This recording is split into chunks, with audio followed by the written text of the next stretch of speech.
ce que le BEMSA fait pour le moment. Donc par la suite, une fois qu'on a représenté un peu, bien sûr, on va vous expliquer c'est quoi le BEMSA et l'IFMSA. L'IFMSA, c'est la structure internationale. BEMSA, ça veut dire en fait Belgian Medical Student Association. Et donc chaque pays a sa structure et chaque université a sa structure. On va vous expliquer ça en détail dans quelques minutes. Et donc une fois qu'on a représenté chaque partie du BEMSA, on va finir sûrement vers 19h10 par un petit drink, un petit apéro. Et donc si vous avez des questions par la suite, on répondra avec plaisir à ces questions. Il faut savoir aussi qu'on a un jeune comité, donc on vient d'être créé depuis quelques mois. Et donc, bien sûr, nous recrutons des membres actifs. Si vous êtes intéressés par un des projets que vous allez voir sur place, n'hésitez pas à nous contacter, nous envoyer un petit mail. Nous, on est bien sûr ouverts à agrandir l'équipe un maximum. Et donc, pour le moment, bien sûr, on va commencer par la présentation du BEMSA et de l'IFMSA. Qu'est-ce que ça fait? On va commencer par une petite vidéo sur l'IFMSA. Donc, c'est la Fédération internationale des étudiants en médecine. Et ensuite, Bilal vous expliquera un peu plus ce qu'est le BEMSA. Et par la suite, chaque représentant des sous-parties du BEMSA qui travaillent déjà activement depuis quelques mois, vous présenter ce qui va se faire cette année, les projets, etc. Donc on va commencer par la petite vidéo, et puis Bilal va enclencher. Technology is solving some of the greatest healthcare challenges we face today. Printing human kidneys, building prosthetic limbs at home, and fixing eyesight with laser beams. But many old world challenges stay the same. How do we share, collaborate, and stay connected? After World War II, a small group of medical students decided to take on that problem by forming the International Federation of Medical Students Associations, or IFMSA, if you don't have long to live. IFMSA recognized that to create lasting seismic change, healthcare would need to be taken beyond the hospital, that medical students should not be passive subjects in society, but valuable individuals with a powerful role to play in shaping world health, and that by working together, their impossible goals could be achieved. 60 years on, IFMSA works in public health, medical education, human rights and peace, sexual and reproductive health. Carries out more than 13,000 professional and research exchanges a year. Holds assemblies, regional meetings, and workshops, inspiring over 1 million medical students to think outside the box, to collaborate, communicate, advocate, and educate. IFMSA, the impossible, we do tomorrow. Miracles may take a little longer.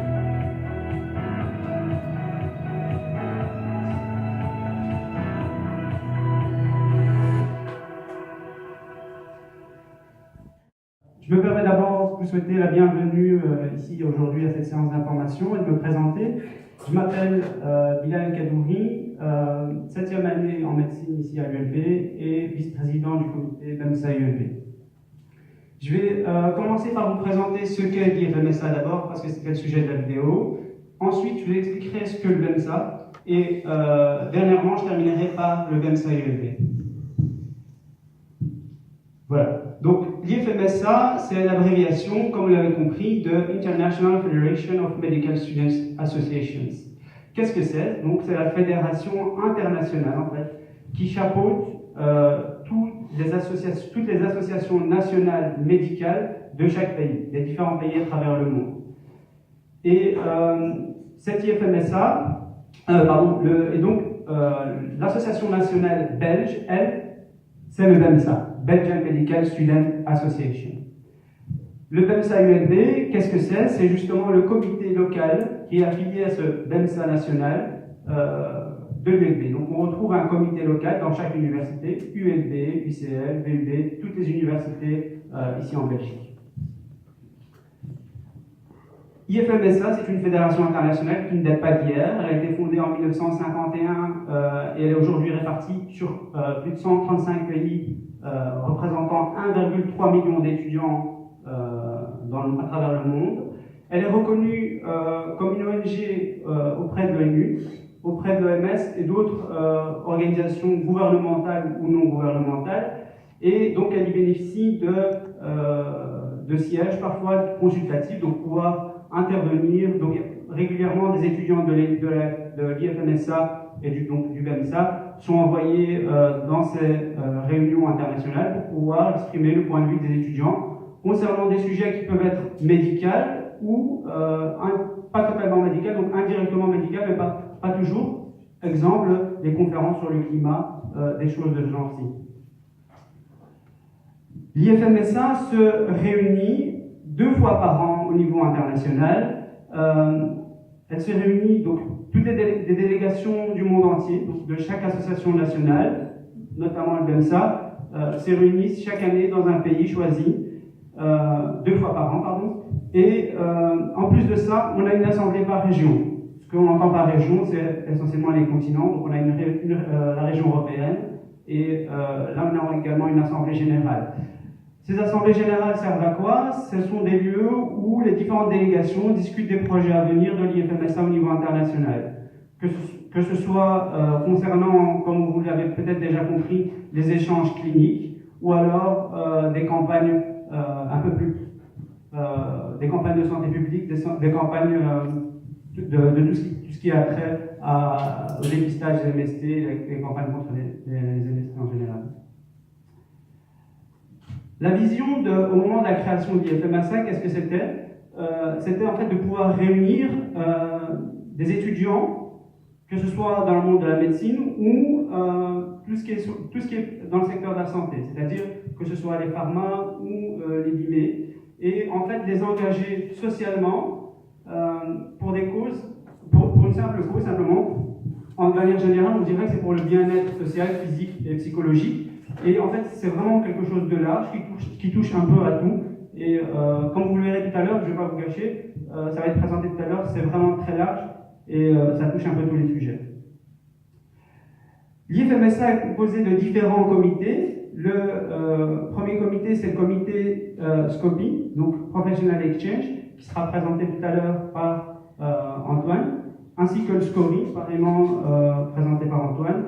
On a aussi le SCORA qui traite de tout ce qui est campagne contre les MST.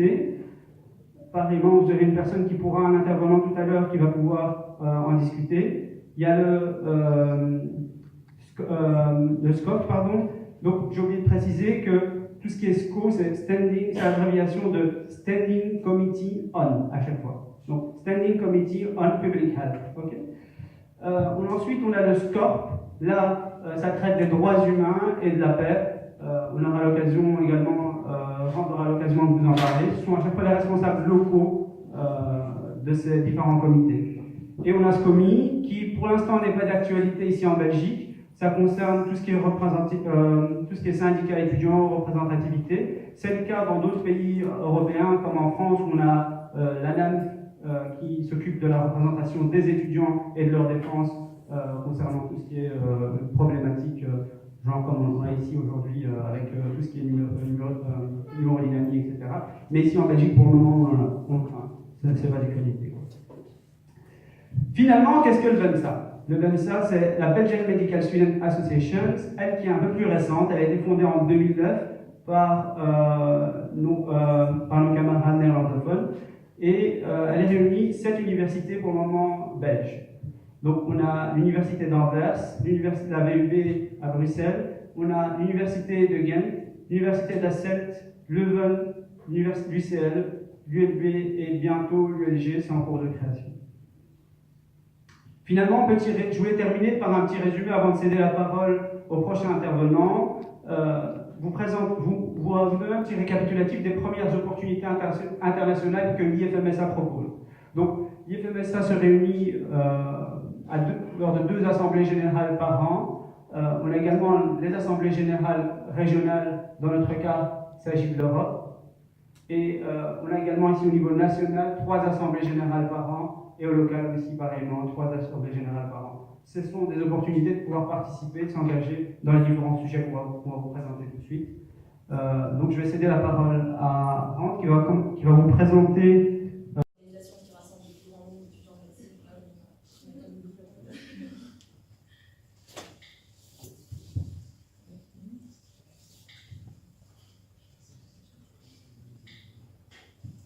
Donc, comme il l'a présenté précédemment, l'organisation qui regroupe le plus grand nombre d'étudiants en médecine dans le monde et qui donc s'organise en 6 comités. Donc celui auquel je participe, il va regrouper donc les étudiants du secteur de santé autour de la problématique de défense des droits l'homme et le maintien de la paix dans le monde. Et donc il s'agit effectivement de venir en aide aux individus les plus vulnérables, comme souvent c'est le cas quand on est dans le secteur de santé. Et donc la mission, c'est promouvoir et défendre les droits de l'homme et la paix dans le monde, à travers, comme je vais vous montrer après, plusieurs campagnes qui sont mises en place grâce à des organisations externes, comme il vous l'a dit, l'OMS ou l'ONU, qui va donc soutenir ces campagnes. Et donc c'est une opportunité qui n'est pas souvent présente pour les étudiants du secteur de santé. Ensuite, donc, il y a un historique, effectivement, puisque la FMSA a été fondée il y a 60 ans. Donc, le SCORP a d'abord été surtout axé sur la problématique des réfugiés, puis petit à petit, c'est un peu élargi, parce que malheureusement, des problèmes, il y en a. Et donc, aussi, vous l'a dit, on s'organise donc localement, nationalement, régionalement et au niveau international. Donc, on va élire des différents directeurs à ces différentes échelles, afin aussi de pouvoir déléguer les responsabilités dans le comité, de pouvoir mieux s'organiser. Donc, vous, en tant qu'étudiant, vous n'aurez pas forcément de pression, sachant qu'on sait, on sait qu'en médecine, il y a beaucoup de pression, etc. On n'a pas forcément le temps pour ce genre d'activité. Mais là, à partir du moment où vous êtes membre, vous pouvez proposer vos projets ou adhérer à d'autres projets. Donc, ce n'est pas obligatoire et il n'y a aucune contrainte. Donc voilà, un petit rappel par rapport à la Déclaration universelle des droits de l'homme qui n'est pas forcément respectée dans les pays occidentaux. Il ne s'agit pas juste de traiter d'un problème qui concernerait le tiers-monde, il s'agit aussi d'un problème d'actualité et présent aussi en Europe, en Occident. Et donc voilà, un petit rappel pour la télé. Et, donc oui, alors par rapport à ce qu'on fait, par rapport à ce qu'on fait donc, concrètement, on est beaucoup connectés en fait entre. C'est pour moi l'aspect le plus intéressant, le plus important pour la FMSC, c'est vraiment cette corporation, cette connexion entre les étudiants dans le monde. Le fait de savoir que finalement on n'est pas forcément restreint juste à nos études et à devenir médecin et travailler au sein d'un hôpital ou un cabinet. C'est intéressant aussi de pouvoir étendre ses connaissances et ses capacités, ses valeurs sur un champ un peu plus large et souvent d'ailleurs les étudiants en médecine ils viennent avec une énorme empathie, l'envie de changer le monde, puis petit à petit on est un peu confiné dans notre milieu scolaire et là c'est l'occasion un peu d'en sortir et de pouvoir se réunir avec d'autres étudiants dans le monde qui ont les mêmes envies, les mêmes ambitions. Et donc ça s'organise dans différents projets, campagnes avec des collègues de fond et les workshops c'est des ateliers de travail où les gens qui ont envie de proposer un projet peuvent contacter les autres et se réunir. Et enfin, comme il vous l'a dit précédemment, la FMSC organise des assemblées générales et c'est vraiment super chouette parce que c'est vraiment une occasion en or de pouvoir à la fois voyager et comme je vous l'ai dit, de rencontrer des étudiants qui aspirent plus ou moins aux mêmes idées, donc qui ont des idées novatrices qu'on n'a pas ici. Et l'European Regional Meeting, c'est donc, comme vous l'a dit aussi, donc c'est international pur régional, donc il va y avoir un président qui va représenter l'Europe, il va y avoir ça au Moyen-Orient. Franchement, c'est vraiment mis en place dans plein de pays, on s'imaginerait pas, on ne comprend même pas pourquoi c'est pas encore là à l'ULB, parce que c'est là en Irak et au Liban, et même d'autres pays encore. Voilà. Et donc pour finir, une petite idée un peu de ce qu'on a déjà fait, ce qui a été fait, et ce qu'on aimerait faire dans les prochains mois à venir. Il y a eu pas mal de projets pour aider les réfugiés donc, suite à la crise migratoire en 2015. Et puis alors, par exemple, la Syrian Night, c'est une idée où on ramène donc effectivement ces réfugiés qui vont eux aussi donc, vouloir nous apporter leur plus à eux, donc ils vont nous apprendre à cuisiner par exemple, en échange de quoi nous on leur explique un peu le système de santé en Europe, parce qu'ils ne sont pas forcément habitués à ça, et on leur explique un peu aussi comment on aimerait les aider sur place. Et donc il y a souvent des débats, il y a eu, alors entre parenthèses, des différents pays où il y a eu des campagnes qui étaient vraiment intéressantes. Et donc la prochaine, c'est du 20 au 24 novembre. Il va y avoir donc la Human Rights Week. Et donc, comme vous avez pu l'observer, je suis la seule membre du comité. Donc on a besoin de membres de l'ULB pour pouvoir organiser ça avec ceux de l'UCL, ceux de Louvain. Ils sont vraiment motivés, ils sont vraiment super ouverts d'esprit. C'est très intéressant, c'est très convivial. Et ça vous permet aussi de pouvoir contribuer à faire un monde meilleur.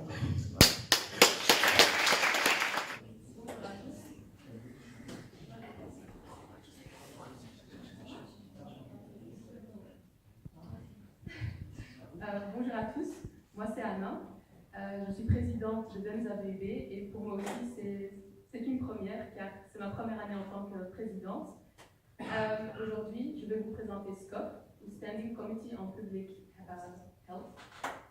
SCOP a pour but de réunir les étudiants en médecine du monde entier pour qu'ils puissent échanger en fait leurs idées autour des problèmes de la santé publique et à travers ces idées, essayer de sensibiliser la population et en organisant des événements ou des sessions d'information. Le premier événement qui va être organisé sera Hearts for Life. Hearts for Life, c'est un projet national, ce qui veut dire que ce sera organisé à la même date par différentes universités. Ce sera organisé par Gand, par Louvain, à Bruxelles aussi.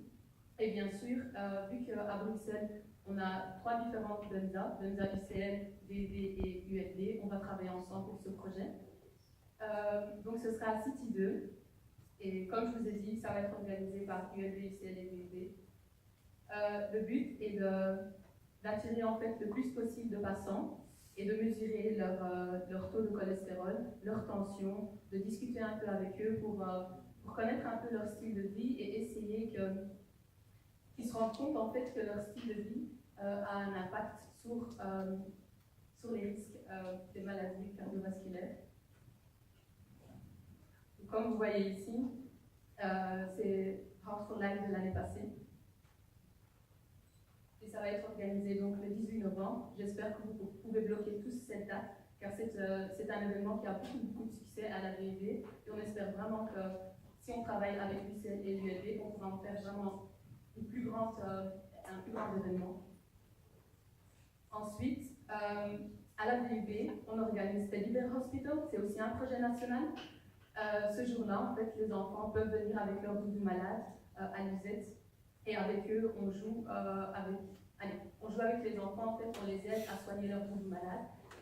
Nous-mêmes, on se transforme en chirurgien, en généraliste, en ambulancier, donc il y a même sur place une ambulance. Oui, et en jouant avec eux, en fait, on essaye d'enlever cette peur qu'ils ont pour les médecins et pour les matériaux médicaux qu'utilisent les médecins. Voilà, ici vous pouvez voir quelques petites photos. Ensuite, on organise aussi des événements locaux, ce qui veut dire que pas tous les événements doivent être aussi organisés national, donc par d'autres universités. On peut être créatif, on peut nous-mêmes se dire, tiens, j'ai envie d'avoir ce cours-là ou ce cours-là, par exemple. À cause qu'on est très interactif avec les étudiants de la BUB, on a eu des questions pour organiser une session Basic Life Support, une session de réanimation. Et en fait, on attend ça aussi de vous, c'est que si vous avez des idées, vous pouvez toujours venir en parler avec nous. On va toujours essayer de voir ce qu'on peut faire pour vous. Et au plus d'interaction on a avec vous, au plus que c'est facile pour nous de grandir. Donc, et je trouve aussi, on est un grand groupe. Donc il y a la BUB, il y a l'UCL, il y a l'ULB, il y a Gand, il y a Louvain. Et vu qu'on travaille tous ensemble, c'est plus facile pour vous que vos idées soient... Je ne sais pas le dire, j'arrive pas à revenir sur le mot, mais c'est plus facile pour vous que vos idées soient réalisées. Voilà. Ensuite, comme vous pouvez le voir, SCOP est actif dans différents pays. Donc comme je vous ai dit, vous n'êtes pas seul. Si vous avez des idées, venez en parler avec nous. En plus de ça, on est une équipe vraiment très ouverte. Et à ce qui paraît, aussi, ils vont essayer de recruter des gens pour SCOP. C'est pas parce que vous êtes responsable de SCOP que vous êtes responsable de tous les événements qui sont organisés au SCOP. Donc, vous êtes responsable de SCOP même, mais s'il y a des événements, il y aurait de l'aide de l'extérieur. La BUB va vous aider. En plus de ça, on est une très grande team, donc voilà, vous aurez de l'aide. Donc, elle espère vraiment quand même qu'aujourd'hui, cette session vous aidera à recruter beaucoup de personnes, car au plus qu'on grandit, au plus que BEMSA grandit aussi, et au plus qu'on pourra organiser pour la population, et au plus qu'on a de l'impact sur la population de l'année. Merci pour votre attention. Encore merci. Alors, moi je vais me présenter, je suis Triki Lutfi, je suis étudiant en MA2, et donc je suis le LoRa, donc c'est le responsable local du comité ULB pour le SCORA. Alors, je vais vous expliquer un peu qu'est-ce que le SCORA. Donc, Bilal a bien expliqué au début les différents comités. Donc, c'est le comité qui est axé sur la santé de la reproduction et le sida. Donc la vision du SCORA, c'est un monde dans lequel chacun peut exercer sa sexualité avec des droits égaux, c'est-à-dire qu'il n'y a pas de stigmatisation des personnes VIH, il n'y a pas de stigmatisation sur les personnes homosexuelles, etc. Et donc pas de discrimination. Et donc c'est une grande team. C'est une très grande team. Vous voyez ici, c'est une photo qui a été prise à une des assemblées générales de l'IFMC. Et donc vous voyez que l'équipe est grande. On les appelle les SCORA Angels, des anges du SCORA, dans le sens où on essaye d'œuvrer pour un monde meilleur. Donc vous avez bien compris que chacun passe à son tour pour essayer d'attirer les gens dans son comité. Donc c'est pas pour dire que mon comité est le meilleur. Alors, on a 5 points de vision pour le SCORA. Le premier, c'est la compréhension de l'éducation sexuelle. C'est quelque chose d'assez important. On est surtout pour les plus jeunes. Donc, je vais y venir après. La deuxième chose, c'est la sexualité et la diversité des genres. La troisième, c'est l'HIV et les autres IST, parce que c'est quelque chose qu'il faut maîtriser pour vous êtes tous des futurs médecins ou autres, et c'est quelque chose qu'il faut absolument maîtriser pour vous et pour vos patients. Et il y a les soins maternels et l'accès à un avortement, on va dire, safe, et la violence sexuelle et les mutilations, etc. Donc c'est les 5 points sur lesquels le SCORA se concentre. Et donc, comment moi je suis venu au SCORA? Donc, le BEMSA m'intéressait en tant qu'idée. J'ai entendu parler de l'IFMC à la soirée d'information du BEMSA en juin. Et donc j'ai parlé avec la présidente de l'UCL et la responsable du SCORA de l'UCL qui m'a introduit dans un projet de traduction d'une brochure de l'IFMC au sujet du SCORA. Et donc c'était cette brochure-là. Et en lisant cette brochure, je me suis intéressé au SCORA parce que ça expliquait non seulement qu'est-ce qu'était l'IFMC, mais ça s'expliquait aussi qu'est-ce qu'était le SCORA.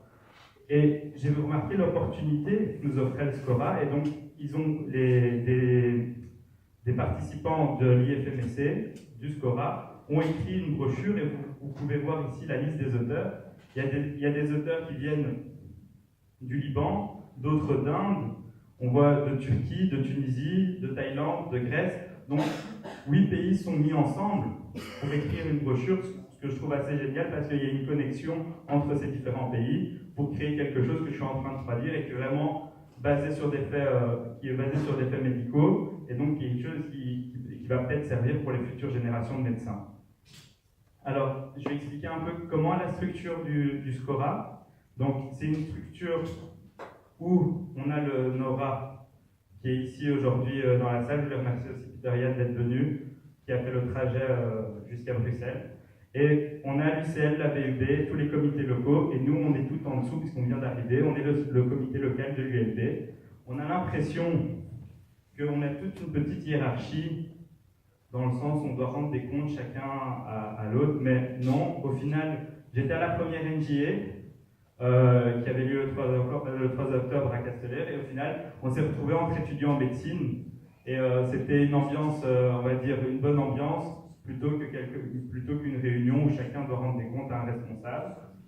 Alors, les projets du SCORA. Je vais introduire les différents projets qu'on essaiera d'introduire cette année.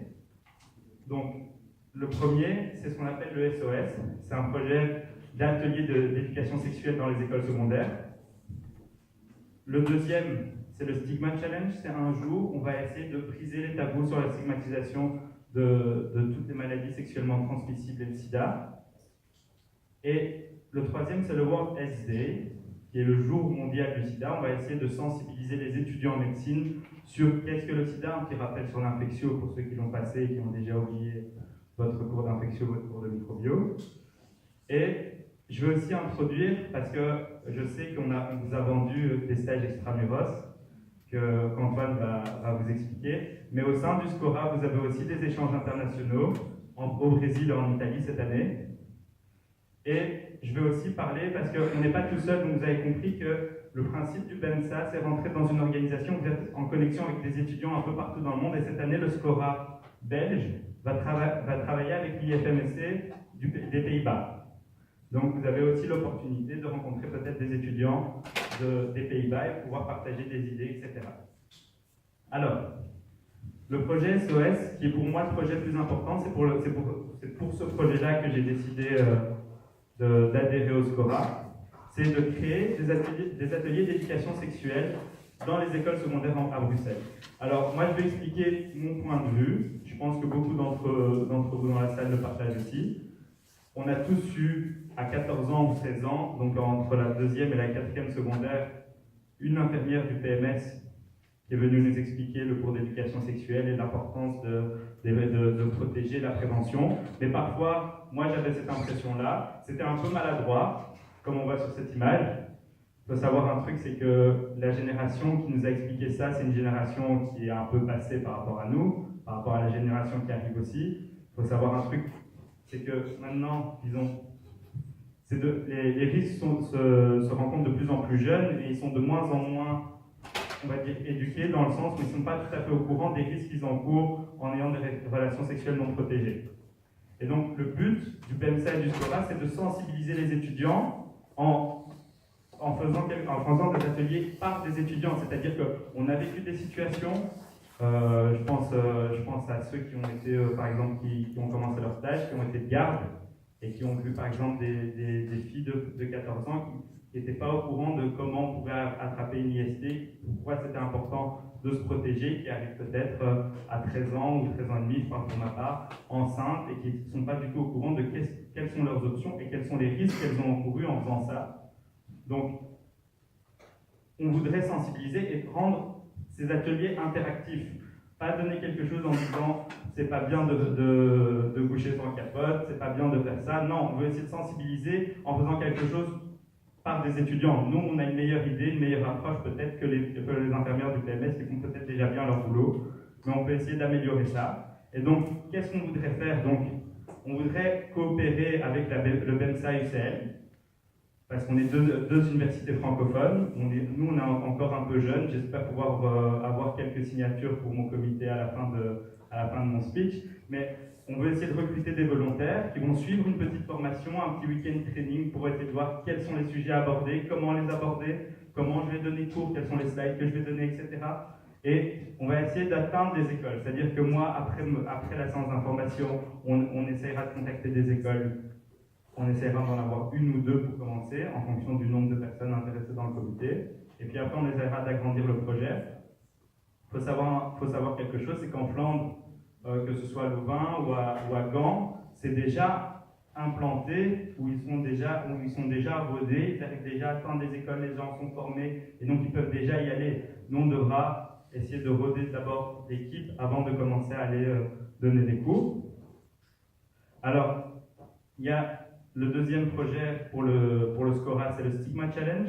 Alors c'est un jour, normalement, si j'ai bien compris, ce sera le 27 mars 2018. Je me suis trompé sur la date, je suis encore en 2017. Donc ce sera le 27 mars 2018. Et le but de cette journée, ce sera organisé simultanément dans toute la Belgique, dans toutes les universités qui ont adhéré au BEMSA. Donc ce sera à Gand, à Hasselt, à Louvain, à la VUB, l'UCL et chez nous, j'espère. Et donc, c'est adressé à un plus grand public que l'université afin de briser les tabous sur les stigmatisations que peuvent subir des personnes qui sont atteintes du sida ou autres. Donc, si vous êtes aussi motivé, si vous avez des idées de stand, des idées d'ateliers, des idées d'activités pour sensibiliser la population, vous êtes les bienvenus.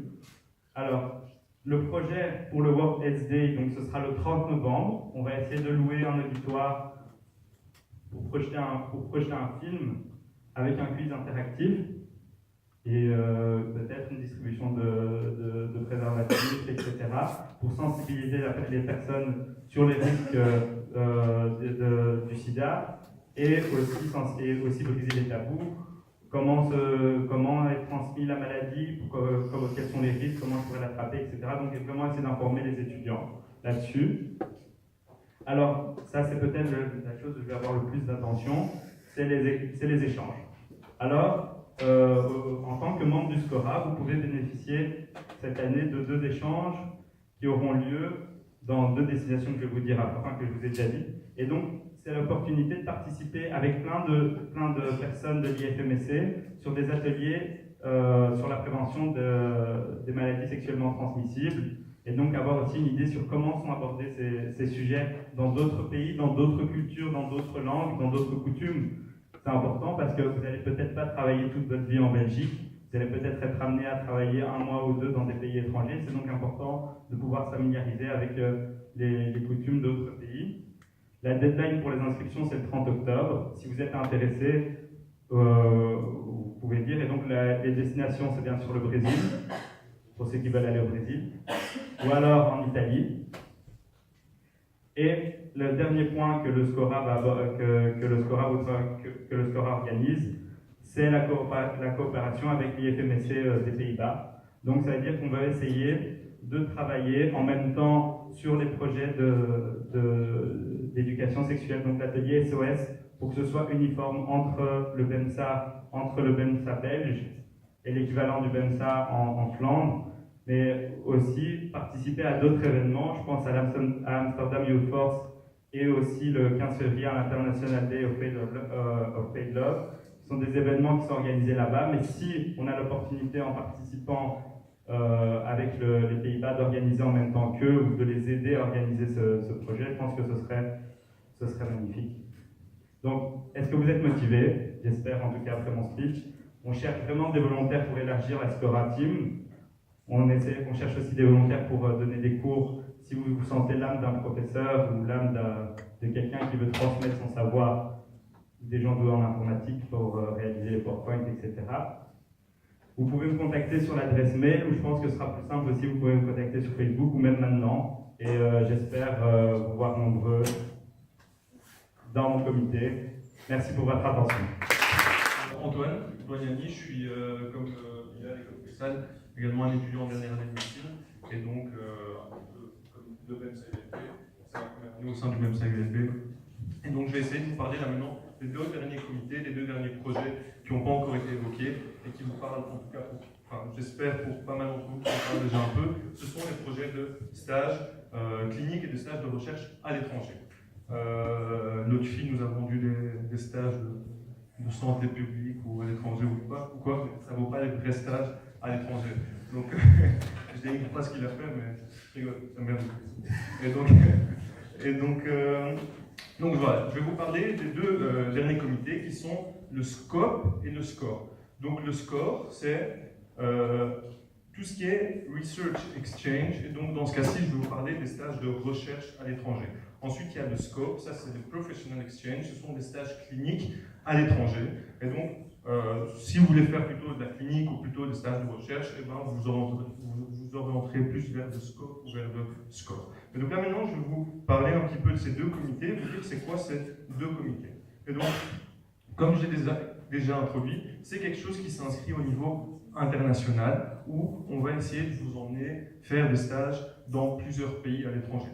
Okay, c'est quelque chose qui est reconnu mondialement, c'est quelque chose qui s'ouvre à 150 pays, plus ou moins, avec la recherche et les stages cliniques, et qui touche en moyenne 15 000 étudiants par an. Donc c'est quelque chose qui est énorme, qui en Belgique, je ne connais pas les chiffres en Belgique, mais qui est bien sûr plus réduit, et donc nous ce qu'on essaie de faire, c'est de promouvoir tout ça, en tout cas via l'USB, et c'est un petit peu tous les local committees qui essaient de faire ça, de promouvoir ça dans leurs propres universités. Et les stages se passeront comment? Ce sont des stages qui vont durer en général 4 semaines, donc ce sont des stages d'1 mois. Quand vous partirez en stage à l'étranger, vous pourrez faire soit de la recherche, soit des stages cliniques, et en général, vous serez très bien accueillis. Vous serez accueillis par un maître de stage, vous serez accueillis par d'autres étudiants qui font partie, pour certains, des programmes d'échange, qui vont pouvoir vous proposer plusieurs choses, telles que des hébergements. Vous pourrez également loger ailleurs, parfois dans des familles d'accueil ou bien en côte avec d'autres étudiants. Et vous aurez plein de programmes sociaux qui vont permettre de découvrir un petit peu toute la culture, les traditions à l'étranger. Mais pourquoi faire ce programme? Pourquoi faire un programme comme ça? Pourquoi ne pas se dire simplement, oui, je vais me débrouiller, je vais partir en stage à l'étranger, je vais aller profiter du soleil, etc. Là, c'est vraiment un projet d'échange. Donc, un projet d'échange, c'est quoi? C'est un pays qui va vous accueillir, c'est une université, un hôpital qui va vous accueillir, mais pas uniquement des maîtres de stage, ou bien pas uniquement des membres de l'hôpital, mais également des étudiants qui vont qui vont vous accueillir à bras ouverts, qui vont vous faire profiter du pays, qui vont vous faire découvrir de la culture, des traditions et plein de choses. Et donc ici, on le voit, c'est vraiment, on verra plein de choses. Il y a l'aspect médical, clinique ou recherche en fonction de ce que vous décidez de choisir. Et puis après, si vous voulez aller vous balader sur la plage, si vous voulez aller découvrir la culture, vous terminez par un petit beer-pong avec vos amis, ça, il n'y a pas de souci. Je pense que vous trouverez tout ce que vous voulez faire à ce niveau. Et en plus de ça, voilà, vous êtes, la majorité, de la première, je ne sais pas quelle année en médecine ou autre faculté, mais votre rythme de vie ici, j'imagine que c'est l'année bossée pour les examens. Quand vous êtes en stage, vous rentrez chez vous, vous bossez, et puis directement après les stages, les examens. Donc c'est quelque chose qui vous donne beaucoup de pression. Et donc ce qui est intéressant, c'est que pendant l'été, en juillet, août, vous pouvez aller faire des stages à l'étranger, ne pas oublier la médecine, pouvoir profiter, faire plein d'autres choses, et puis revenir recharger, bien bronzer, tout frais, etc. Et donc vous attaquerez l'année comme vous voulez. Voilà, c'est un bon point. Donc, voilà. Des projets de recherche. On ne va pas rentrer dans le détail sur les projets de recherche, il y en a plein. Vous pouvez jeter un coup d'œil sur le site. Et vous pouvez proposer également des projets qui vous intéressent s'ils ne sont pas dans la liste. En général, dans la liste, il y a déjà énormément de projets de recherche. Maintenant, ça s'ouvre à qui? Donc, comme je vous ai dit, il y a le scope, qui est Professional Exchange, donc des stages cliniques. Ça, c'est quelque chose qui s'offre aux étudiants à partir de la première master en médecine. Et il y a le Research Exchange, qui est le scope, qui s'ouvre aux étudiants à partir de la troisième bachelier. Ça touche les étudiants en médecine, en pharma, en binet, et voilà. Et donc, ça veut dire qu'à partir de la troisième ou à partir de la première master, vous pouvez postuler pour ce genre de stage. Où est-ce qu'on peut faire des stages comme ça? Ça s'ouvre à différents pays. On a des pays à travers plusieurs continents. Et donc, pour les Research Exchange, on a la série de pays ici. On va vous envoyer tout ça. Vous pouvez même jeter un coup d'œil sur le site. Vous verrez tous les pays qui s'offrent à vous. Et donc, vous pouvez voyager en Europe, en Asie, en Afrique. Il y a un petit peu tous les choix possibles. Et pour les stages cliniques, on a encore plusieurs destinations possibles. Maintenant, comment ça se fait en pratique? En pratique, les 4 semaines, vous vous engagez à payer un montant qui est plus ou moins de 430 € approximativement pour les 4 semaines. Ça vous offre de projets de recherche ou de stages cliniques, ça vous offre également un logement, des tickets repas, etc. Maintenant, si vous voulez aller sortir le soir avec les autres membres du projet d'échange, ça à vos frais, mais voilà, en général, c'est quelque chose qui se fait, en tout cas pour les 430 €, on prend déjà pas mal de choses. Si ça vous intéresse, si vous voulez voir qu'est-ce qu'il y a de plus compris là-dedans, n'hésitez pas à nous contacter et on verra ça plus en détail. Et donc, maintenant, si jamais tout ça, ça vous motive, et si vous avez envie de partir dans une destination en Asie, en Afrique, en Europe, vous pouvez postuler. Comment postuler? C'est pas compliqué. Donc, si vous êtes intéressé, vous rentrez chez vous, prenez votre ordinateur. Les vendredis soirs, je sais que c'est un peu compliqué, mais donc vous prenez votre ordinateur. 3 choses. Il faut un CV, une lettre de motivation et le top 5 des pays désirés que vous choisissez dans la liste. Okay? La lettre de motivation, c'est la chose la plus importante. En 2 pages, attention, c'est en anglais, parce que vous voulez également tester votre niveau d'anglais. En 2 pages, il faut que vous mettiez tous les points qu'on puisse juger comme importants, qui vont vous permettre en quelque sorte de gagner des points et de faire de votre lettre de motivation quelque chose de très intéressant. Et puis ensuite, il y a le CV qui est également en anglais en 2 pages, et puis le top 5 des pays désirés. Vous trouverez des adresses mail auxquelles vous devez envoyer votre candidature, selon que vous voulez postuler pour un projet de recherche ou pour un projet clinique. Il y a une deadline qui est très très importante à respecter. Le point embêtant, c'est que c'est le 3 novembre, donc ça nous laisse une semaine, je pense. Et donc si vous êtes vraiment motivé, vous faites une postulation avec les 3 choses comme je vous l'ai dit. Avant 3 novembre, vous nous envoyez tout ça, et on vous tiendra au courant le plus rapidement possible de l'avancement du dossier. Quelques conseils pour la lettre de motivation. La lettre de motivation, il faut vraiment passer tous ces points en revue, c'est-à-dire voir si vous avez déjà été amené à faire des stages à l'étranger, voir si vous avez ce culture shock resistance, donc voir si vous êtes habitué à rencontrer des cultures différentes, à être habitué à un petit peu permettre de marquer des points dans votre lettre de motivation. Et puis également, si possible, une lettre de recommandation. Si vous avez déjà fait de la recherche, évoquez-le. Et des certificats de langue, ça vous fera aussi gagner pas mal de points. La première présélection, comme je vous l'ai dit, c'est le 3 novembre. Vous devez remettre votre candidature avec les 3 choses, CV, lettre de motivation et top 5 des pays désirés. Une fois qu'on a reçu tout ça, on va discuter entre nous, on va attribuer un petit peu des scores à vos lettres de motivation, et on organisera avec vous, si on est intéressé, un Skype meeting. Un Skype meeting qui aura lieu le 18 novembre, où on va discuter avec vous via Skype, on va faire une deuxième sorte d'interview qui vont nous permettre de voir effectivement si on vous sent capable ou pas de participer à un programme d'échange. Et puis, on vous tiendra au courant. Le 20 novembre, vous aurez la réponse définitive. Une fois que vous avez la réponse définitive, on va dans des choses plus concrètes. On va un petit peu voir dans quel pays vous avez envie de voyager, etc.